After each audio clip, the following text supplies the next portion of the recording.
print, email, Facebook, Twitter. More hundreds of kangaroos pulled from single watering hole as native animals starve in dry conditions. South Australia's wildlife is struggling to survive the state's dry conditions. Arkaroola Wilderness Sanctuary Director Doug Spriggs said he has had to pull €120 kangaroos out of one watering hole since late March. Mr. Spriggs said it was not the lack of water but the lack of plant growth that had hurt animal populations in the sanctuary. They've been dying around the watering holes, he said. It's not so much a lack of water as it is a lack of sustenance. There was a hot spell in late March and that really took its toll on them. They seem to be surviving better now, but the food is no better. Nearby Lee Creek has only received 13.2 millimeters of rain this year, according to the Bureau of Meteorology. By comparison, the long-term average for Lee Creek for the first 4 months of the year is 20 millimeters. While dry times are not unusual for the area, Mr. Spriggs said his property had not seen rain of any consequence in 15 months and described the dry conditions as remarkable. The property operates a tourism business, but Mr. Spriggs says the dry conditions are affecting tourism numbers. We've got a couple of water holes that are non-existent for the first time in European man's history, he said. We haven't had big enough rains to really replenish the water stocks, and I think with Lake Eyre getting some water shortly, the people who would normally come up early in the year have probably held off a bit for Lake Eyre.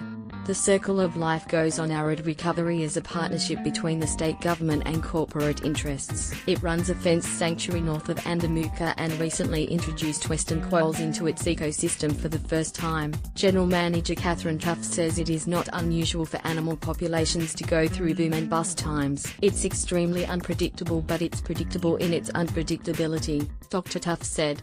They've got some good adaptations to deal without water or with little food. They're certainly struggling, so we're finding animals eating things they wouldn't normally eat.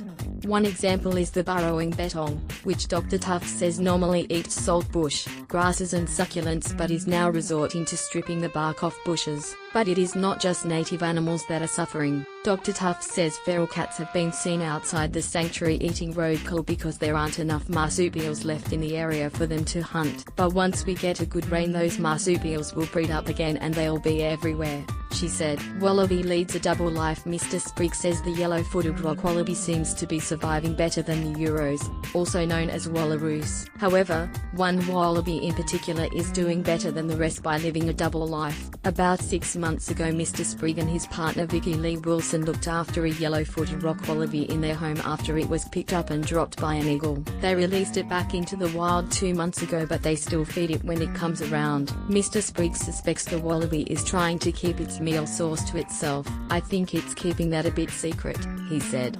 It comes and has a drink from the trough with the others and then hops inside and has a feed and a drink and then goes back outside to play normal wallaby again.